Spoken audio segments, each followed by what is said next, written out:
The silence before the storm. Captain Sarah Chen pressed her palm against the cold metal wall of Outpost Kepler, the last human monitoring station at the edge of known space. Through the reinforced windows, she could see the energy barrier that had contained humanity for 75 years. The barrier hummed with power, a constant reminder of their exile from the Galactic Federation. Another day in paradise, she muttered, watching the distant stars beyond their prison. Sarah had been born 10 years after the exile, raised on stories of humanity's disgrace. The Federation had cast them out, calling humans too violent, too unpredictable for civilized warfare. They said human tactics were barbaric, that human soldiers fought without honor. Lieutenant Jake Morrison looked up from his sensor array, his young face creased with confusion. "Captain, I'm picking up something weird on the long-range scanners. Energy patterns I've never seen before." Sarah moved to his station, her boots echoing in the quiet command center. Jake was only 23, part of the generation that had never known life beyond the barrier. To him, the rest of the galaxy was just stories and distant lights. "Show me what you've got." The holographic display flickered to life, showing a three-dimensional map of local space. Beyond the Federation's borders, far beyond where any known civilization had ever traveled, pulsing red dots appeared like infected wounds in the darkness. "These signatures started appearing 3 days ago," Jake explained, his voice tight with worry. "They're massive, Captain. Each one is the size of a small moon, but they're moving in formation, like they're coordinated." Sarah felt a chill run down her spine. During her academy training, she had studied the old archives, the classified files that most humans preferred to forget. There were warnings in those files, ancient texts that spoke of something dark sleeping in the void between galaxies. "Get me Dr. Rodriguez, now." Dr. Marcus Rodriguez was the station's xenarchaeologist, one of the few humans who had dedicated his life to studying the ruins of extinct civilizations. He arrived within minutes, his weathered face grave with concern. Marcus had been old enough to remember the exile, old enough to remember when humanity fought alongside the Federation against common enemies. "You've found something, haven't you?" Marcus asked, studying the display. His eyes widened as he saw the energy signatures. "Dear God, they're waking up." "What's waking up?" Sarah demanded. "Marcus, what do you know about this?" The old archaeologist sank into a chair, suddenly looking every one of his 70 years. "I've been studying the ruins on Kepler 4 for 2b for 15 years. The civilization there was called the They were the most advanced species in the galaxy millions of years ago. Their cities covered entire continents. Their technology was beyond anything we've ever seen." Jake leaned forward, fascinated despite his fear. "What happened to them?" "They were consumed," Marcus said quietly. "Not conquered, not destroyed in war. Consumed. The Eternals left warnings carved into the deepest parts of their cities. Warnings about something they called the Void Hunters. Creatures that sleep in the darkness between galaxies, waiting for life to become abundant enough to wake them." Sarah felt her blood turn to ice. "How long do we have?" According to the Eternal records, the Void Hunters move slowly at first. They probe, they test, they learn about their prey. But once they begin feeding... Marcus shook his head. The Eternals had 6 months from first contact to complete extinction. The command center fell silent, except for the hum of machinery and the distant pulse of the energy barrier. Sarah walked to the communications console, her mind racing. The Federation had to be warned, but would they listen to exiled humans? Open a channel to Federation Command, she ordered. Priority 1, emergency frequency. The response came through. Within an hour, but it wasn't what Sarah had hoped for. Ambassador Lyra Thorne appeared on the main screen, her tired eyes reflecting years of diplomatic failures. Lyra was one of the few humans still permitted to work with the Federation, though she held no real authority. Captain Chen, Lyra said, her voice carrying across the light years. I received your transmission. I've forwarded your data to the Federation Science Council, but... She paused, choosing her words carefully. They're not inclined to take warnings from humanity seriously, even with this evidence. Sarah gestured to the sensor data. Lyra, entire star systems could be at risk. The Council believes this is another example of human paranoia. Lyra replied sadly. They think you're seeing threats where none exist, that your violent nature makes you interpret everything as a potential war. Sarah slammed her fist on the console. Our violent nature. That violent nature saved their ancestors from extinction. Countless times. I know, Lyra said softly. But they've forgotten. 75 years of peace has made them forget why they needed us in the first place. After the transmission ended, Sarah found herself alone in her quarters, staring at a photograph of her grandfather. Colonel James Chen had been a hero of the Taurus Wars, one of the last conflicts where humans and aliens had fought side by side. He had died 10 years before Sarah was born, but his legacy lived on in the stories her father told. You always said humans were the galaxy's guard dogs, she whispered to the photograph. Too dangerous to keep around, but too useful to put down permanently. Looks like the galaxy's about to remember why. A soft chime indicated an incoming message.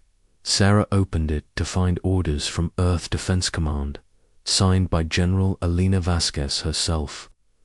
The message was brief but chilling. Protocol 7 is now in effect. All stations are to begin deep preparation procedures. May God help us all. Sarah had heard whispers of Protocol 7 throughout her career. It was humanity's darkest contingency plan, developed during the early years of exile when the wounds of rejection were still fresh. The plan assumed that someday the galaxy would face a threat too terrible for civilized warfare, and humanity would be the only species prepared to fight it. She made her way to the station's secure archives, deep in the asteroid's core where the most classified human records were stored. The vault recognized her biometrics and opened with a heavy mechanical sound. Inside, rows of data crystals contained the sum total of human military knowledge, accumulated over centuries of conflict. But these weren't just tactical manuals or weapon specifications. These were studies of extinct civilizations, analyses of threats that had wiped out entire species, and most importantly, preparations for enemies that didn't follow the rules of civilized warfare. Captain, Jake's voice came through the intercom. You need to see this. Sarah returned to the command center to find Jake staring at the long-range sensors in horror. The red dots on the display had multiplied. What had been a handful of contacts 3 days ago was now a constellation of threats, spreading across the void like a malignant cancer. They're not just moving randomly, Jake said, his voice barely above a whisper. They're spreading out, surrounding us. Look at the pattern. Sarah studied the display and felt her heart sink. The Void Hunters weren't advancing in a straight line toward the galaxy's populated systems. They were taking positions, cutting off escape routes, preparing for a coordinated assault that would leave no survivors. Dr. Rodriguez, she called. Out. How long did you say the Eternals had? 6 months, Marcus replied from his research station. But Captain, the Eternals had warning. They had time to prepare, to evacuate some of their people. We might have less. Sarah nodded grimly. Then we'd better get started. She activated the station's emergency protocols, sending coded messages to every human outpost, every hidden facility, every secret installation that had been built during the long years of exile. The messages were simple. The old enemy has returned. Begin Implementation 7. Remember who we are. Across human space, the messages were received and understood. In hidden shipyards, vessels that had never appeared on any official registry began powering up. In secret laboratories, weapons that violated every galactic treaty were loaded and prepared. In training facilities that officially didn't exist, soldiers began drilling with tactics that the Federation had called war crimes. For 75 years, humanity had been preparing for this moment, not because they wanted war, but because they understood something the rest of the galaxy had forgotten. Sometimes, the only way to preserve civilization was to become temporarily uncivilized. As Captain Sarah Chen watched the Void Hunters spread across the star charts, she thought about her grandfather's words. Humanity had been cast out for being too violent, too willing to do terrible things to win battles. But violence, she realized, was just another tool. And when the alternative was extinction, every tool became necessary. The galaxy had exiled humanity for being monsters.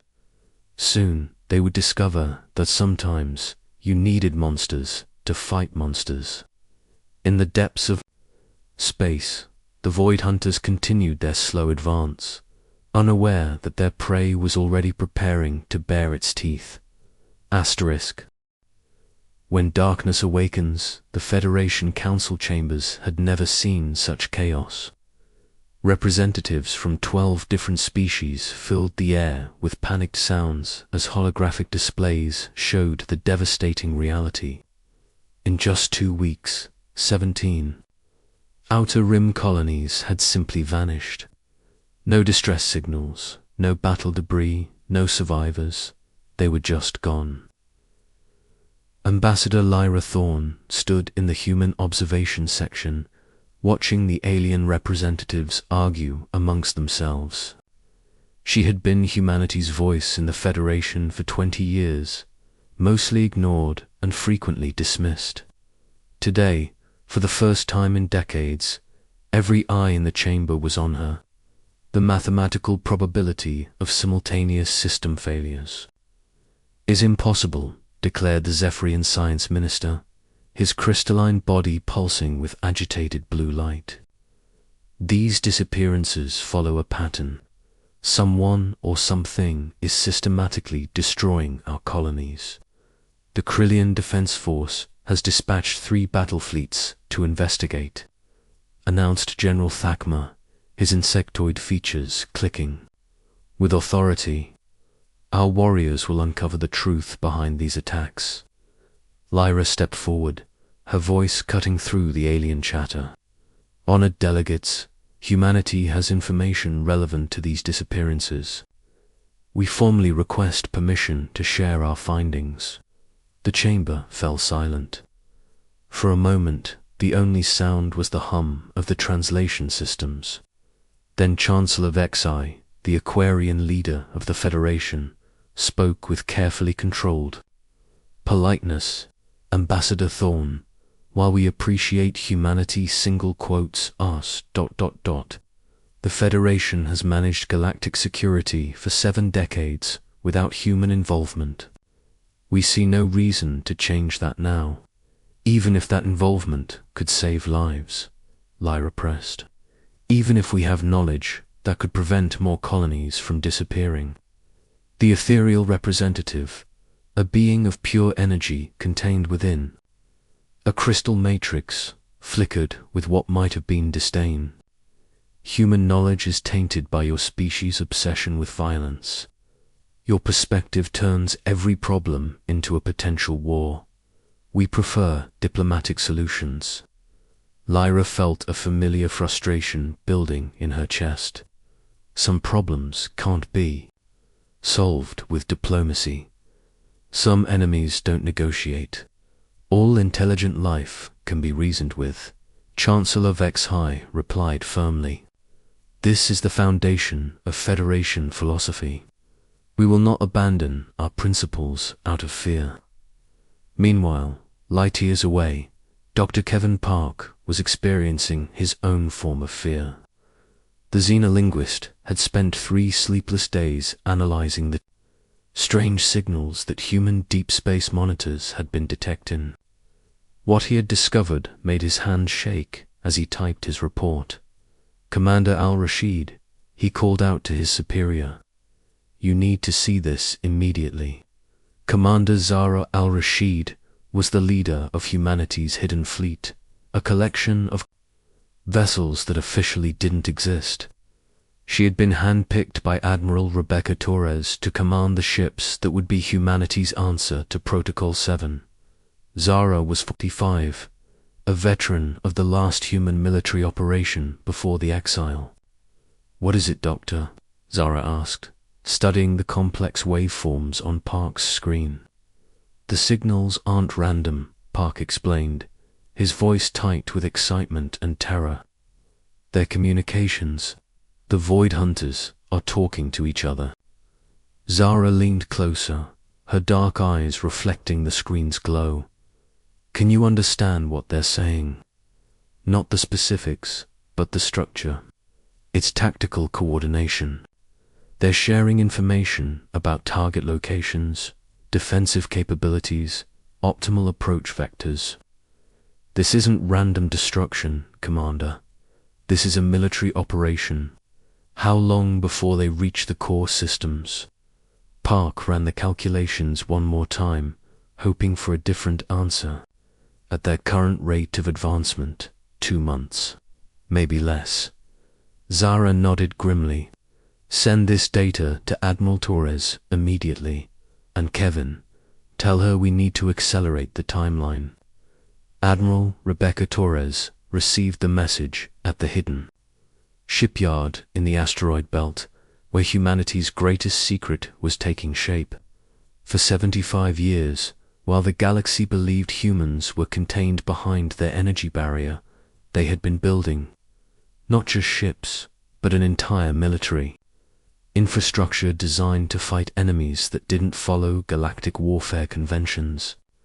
Rebecca had been a young captain during the Exile, watching helplessly as humanity's allies turned their backs on the species that had saved them countless times. She had dedicated her life to ensuring that if humanity was ever needed again, they would be ready. Status report, she commanded as she entered the massive construction bay. The Nemesis is 90% complete, reported Chief Engineer Santos. All weapons systems are online, though we haven't had a chance to test them at full power. Rebecca looked up at the ship that would be humanity's answer to the Void Hunters. The Nemesis was unlike anything in the known galaxy, where Federation vessels were sleek and elegant, designed for exploration and peaceful contact. The Nemesis was built for one purpose, to destroy things that couldn't be reasoned with, and the others. 17 ships are ready for deployment. The Retribution, the Vengeance, the Fury, all the ghost ships from the Protocol 7 specifications. They're armed with weapons that violate every galactic warfare treaty ever signed. Rebecca smiled grimly. Good, because our enemy doesn't care about treaties. The first direct contact with the Void Hunters came sooner than expected. The Third Fleet, proud warriors who had dominated galactic military thinking for generations, encountered the enemy at the edge of Federation space. The battle lasted exactly 4 minutes. General Thuckmer's panicked transmission reached the Federation Council just as they were debating whether to send more diplomatic messages to the unknown attackers. "They're not ships," he gasped, his normally controlled voice breaking with terror. "They're alive. massive creatures that absorb energy and matter. Our weapons do nothing. They're consuming my entire fleet. The transmission ended in static.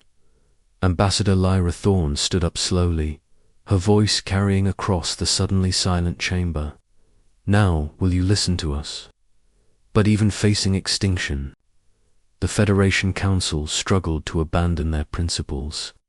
Perhaps we can communicate with these creatures, suggested the ethereal representative. Find out what they want. Offer them something in exchange for peace. They want us, Lyra replied simply. All of us. Every living thing in the galaxy. They don't negotiate because they don't need to. They just consume. Chancellor Vexhi's aquatic features twitched with indecision. What do you propose, Ambassador? Let us fight them. Let humanity do what we do best. And what is that? Win wars that can't be won. The decision came too late. By the time the Federation Council voted to lift humanity's exile, the void, hunters had consumed 12 more star systems. Billions of lives had been lost while the galaxy's leaders debated and deliberated. Admiral Rebecca Torres received the Federation's desperate request for help while standing on the bridge of the Nemesis. Around her, the hidden fleet prepared for deployment. 17 ships against an enemy that had consumed entire civilizations. Admiral, reported Captain Chen from her monitoring station. The Void Hunters have reached the inner colonies. They're moving faster now, accelerating toward the core worlds. Rebecca nodded, studying the tactical display. The enemy's formation was perfect, their advance coordinated with terrifying precision. Any conventional fleet would be obliterated within minutes, but humanity had never been conventional. Open a channel to all ships, she commanded. This is Admiral Torres. For 75 years, we've been preparing for this moment. The galaxy cast us out, called us monsters, said we were too violent for civilized warfare. Today, we prove them right. She paused, looking out at the stars that had been forbidden to humanity for so long. The enemy we face doesn't understand honor. They don't respect treaties or follow rules. They only understand one thing: strength. So we'll show them what human strength looks like. The hidden fleet began to move, emerging from their concealment like predators awakening from a long sleep. Each ship was a masterpiece of destructive engineering, armed with weapons that pushed the boundaries of physics and morality. Plasma bombs that could crack planets, gravitational mines that could collapse star systems, and most terrible of all, the humanity virus. The virus was humanity's ultimate weapon, a quantum lethal infection that could reprogram matter at the molecular level. It was designed to be used only against enemies that threatened all life in the galaxy. Today, that threshold had been crossed. As the fleet approached the Void Hunters' vanguard, Admiral Torres thought about the price of survival.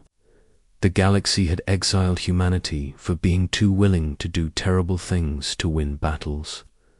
But sometimes, terrible things were necessary.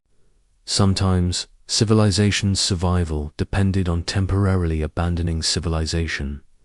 The first engagement began at 0800 hours, Galactic Standard Time. The Void Hunters, massive creatures of living darkness, turned their attention to the approaching human fleet. They had consumed countless civilizations, absorbed technologies beyond imagination, and never encountered resistance they couldn't overcome. They were about to learn why humanity had been both feared and needed. Admiral Torres watched the enemy approach, her finger hovering over the firing control. Remember, she broadcast to all ships, we're not just fighting for humanity. We're fighting for everyone who ever lived, everyone who ever will live. Today, we remind the galaxy why they were afraid of us. The Nemesis fired first, and the darkness began to burn. Asterisk,